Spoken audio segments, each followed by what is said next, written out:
Uyghur masalasi yaqinqi mezgilda Yevropadagi davlatlar, bo'libmi Angliyada kun tartibdan tushmay kelayotgan masala bo'lib qoldi. Xitoydagi kishilik huquq masalasiga ta'sir ko'rsatish uchun izchil tirishib kelayotgan Xitoyga qarshi parlament a'zolari xalqaro birligi bu jihatda o'z rolini aktivlik bilan joriy qildirmoqda. Yaqında Xitoyga qarshi parlament a'zolari xalqaro birlikning Angliya parlamentidagi 46 nafar a'zosi birlashib, Angliya hukumatini darhol tadbir qo'llanib, Xitoy hukumatining Sharqi Turkistonda yurgizayotgan kishilik huquqni dafsanda qilish jinoyati uchun ularni javobgarlikka tortishga chaqirgan va Angliya hukumatiga bir yurish takliflarini sungan. Angliya hukumatiga sunilgan umumiy taklifda mundaq deyilgan: Angliya hukumati xalqaro jinoiy ishlar sud mahkamasining Xitoy amaldorlari o'tkazgan xalqaro jinoyatlarni tekshirishni qo'llash kerak. Ikkinchidan, Xitoyning irqiy qirg'inchilikning oldini olish va uni jazolash ahdnomasiga xiloflik jinoyatini surishtirishi va Birlashgan Davlatlar Tashkiloti kishilik huquq kengashini o'z ichiga olgan xalqaro sahnlardami harakat qilish kerak. Uchinchidan, mustaqil harakat qo'llanib, masalan, Angliya va Wales Oliy sudi yoki Uyg'ur sudi orqali Xitoyning irqiy qirg'inchilik jinoyatiga dastlabki qadamda hukm chiqarish kerak. To'rtinchidan, ikki taraf va ko'p taraf munosabatlarda Xitoyning Birlashgan Davlatlar Tashkilotida ma'qullangan insonlarni ijtimoiy jihatdan qiynashni cheklash ahdnomasi qatorliq kelishimnomalarga xiloflik qilayotganligini va buningga javobgarlik ekanligini aniq bildirish kerak.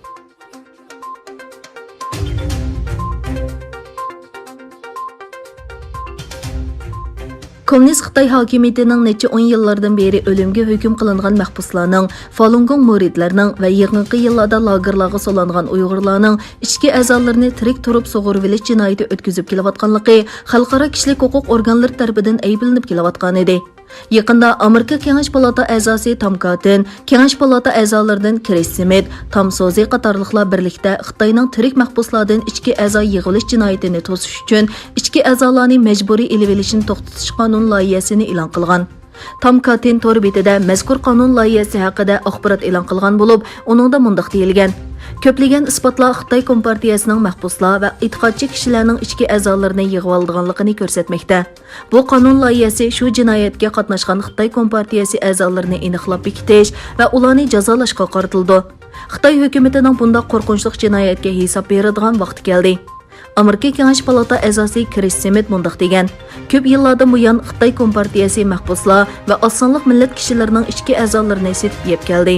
Bugun ular yanala ichki a'zo o'g'irligi va ichki a'zo savdosi qiladigan cho'ng tashkilotdir. Xitoy kommunistlari bu vahshiy qilmishining hisobini berish kerak.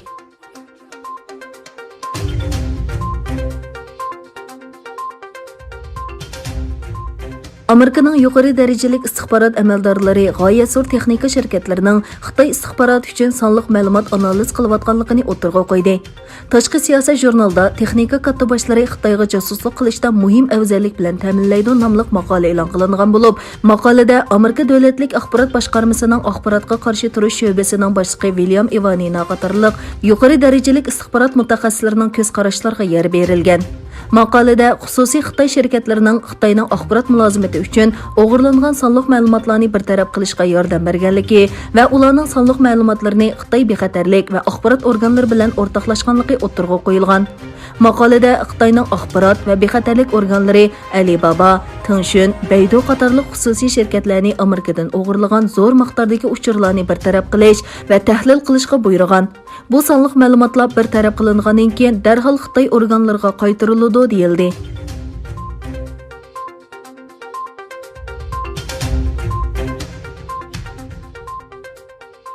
Xitoydagi eng chong elektronlik savdo shirkati Alibaba haqida monopolga qarshi tekshirish boshlandi. Alibabaning xo'jayini Ma Yunning 10 oyning 24 kuni pul muomala organlarini tanqidlashi diqqat tortgan edi.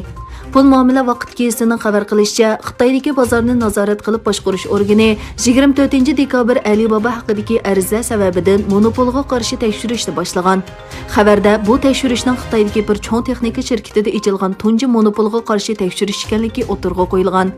Bu uchur tarqalgandan keyin Hong Kong pay bozorida sotilgan Alibaba pay chekining qiymati 8% tuvanlagan.